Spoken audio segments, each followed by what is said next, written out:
Hello everyone, good morning. Welcome to day 16 of NORCET MCQ Marathon.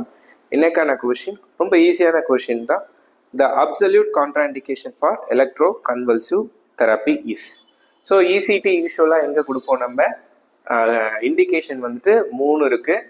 என்னென்ன severe depression அதான் with suicidal tendencies, catatonic stupor, then severe psychosis are the indication for electroconvulsive therapy. So ஆனால் இங்கே என்ன கேட்குறாங்க, absolute contra indication.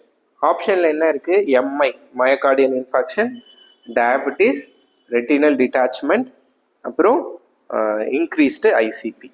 ஆக்சுவலாக பார்த்தீங்கன்னா contra indication எல்லாமே டயபெட்டிஸை தவிர்த்து மற்றது எல்லாமே கான்ட்ரா இண்டிகேஷன் ஃபார் இசிடி தான்.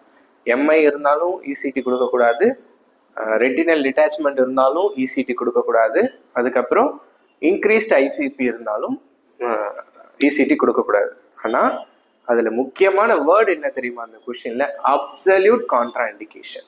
அப்சல்யூட்னா என்ன அர்த்தம், கண்டிப்பாக கொடுக்கவே கூடாது. எங்கே கொடுக்கவே கூடாது, when the ICP is increased நீங்கள் வந்துட்டு இசிடி கொடுக்கவே கூடாது. So correct answer is option D, increased ICP. So normal ICP value என்னங்கிறத கமெண்ட் செக்ஷனில் கமெண்ட் பண்ணுங்கள்.